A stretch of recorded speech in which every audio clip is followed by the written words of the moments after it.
मायापुरी, मायापुरी के नाम से जानते हैं। मोक्षदायी का है, जिनके दर्शन कर ले, नाम ले ले, मुक्ति मिल जाएगी। बोले हरिद्वार की। और चौथी है काशीपुरी, काशीपुरी की महिमा। इस दास को 6.5 साल वहाँ का जल पीने का सौभाग्य मिला। ये पढ़ाई के लिए काशी ही गए थे हम, संपूर्णानंद कॉलेज, केदार घाट, अस्सी घाट में तमाम भगवान की पूजन और कई मंत्रों का पुरस्चरण वहीं जाके करते थे। गुरुकुल के जीवन में, विद्यार्थी के जीवन में व्याकरण की पढ़ाई के लिए हम वहीं गए थे और गुरुदेव भगवान की पावन कृपा मिली। और जिनकी कृपा से 99 से यात्रा जो चल रही है, धारा प्रवाह, यह यात्रा का दर्शन है। तो काशी मोक्षदायिनी है, काशीपुरी में आनंद बने है, विश्वनाथ भगवान की पुरी है, गंगा मैया बह रही है, वरुणा नदी बह रही है, अस्सी नदी बह रही है, आय के संगम हुआ है। यही कारण है कि उस स्थान का नाम वरुणासी है। जैसे जी नर्मदा बह रही है, ऐसे ही वहाँ गंगा, इधर से अस्सी नदी आई है, इधर से वरुणा नदी आई है। इन नदियों के संगम हुए हैं और वही संगम के पुण्य प्रभाव से उसका नाम वाराणसी।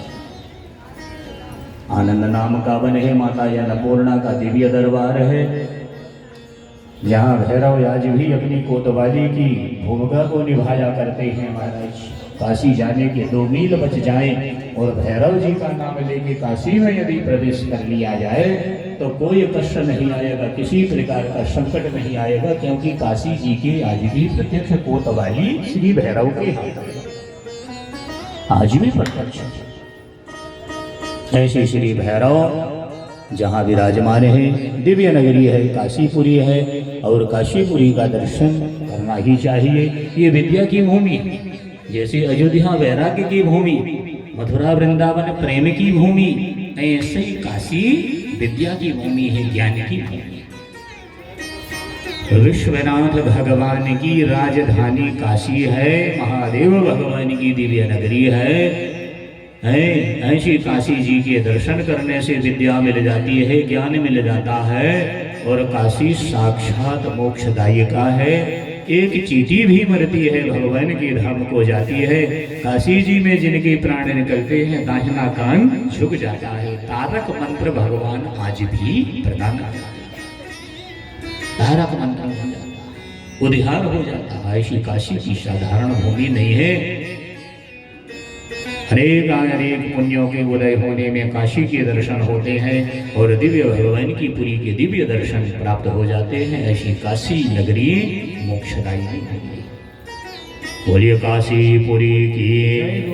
5वीं पुरी कांचीपुरम है, पेलार नदी के पावन तट में है। महाराज इनके भी दर्शन लेने से, नाम लेने से मोक्ष की प्राप्ति हो जाती है। बोलिए कांचीपुरम की जय हो। 6वीं पुरी है अविंतिका, माने उज्जैन। जैसे अपने शरीर में नाभि है, ऐसे ही जब पृथ्वी की नाभि उज्जैन। बाबा महाकाल की दिव्य नगरी है, शिवरा मैया का सानिध्य है। भगवान जब महाकाल बन के चले गए तो माता जगदम्बा पार्वती ने कहा, प्रभु आप तो चले गए, मैं कैसे रहूंगी? भगवान का तुम भी आ जाओ, यही दिव्य नगरी है। बोले हम आएंगे तो आपका नाम तो महाकाल हो गया, मेरा क्या नाम होगा? तो भगवान का हर सिद्धि, हर सिद्धि के नाम से तुम जाने जाओगे। हर माने शिव, सिद्धि माने जगदम्बा।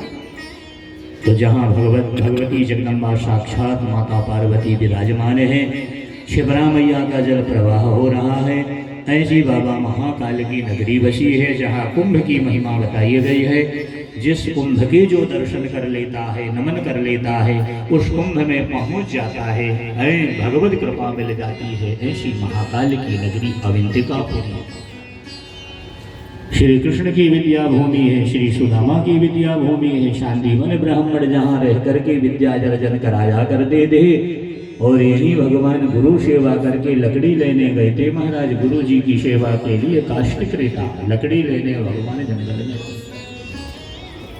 संग में सुदामा भी गए थे। गुरु माँ ने चने दे दिया था और कहा था कि दोनों मिलके खा लेना। लोग कहते हैं सुदामा चने चुराया। भैया जरा सुदामा की महानता को तो देखिए, सुदामा जैसे त्रिकालदर्शी ब्राह्मण। अपन तो कागज किताब पढ़ रहे हैं, सुदामा जी ने चने के छिलके को पढ़ लिया। सुदामा के हाथ में चने की पोटली थी और सुदामा ने चने के छिलके को पढ़ लिया कि चने के छिलके में लिखा है रे चना, जो कोई तुझे खाएगा वो दरिद्र हो जाएगा।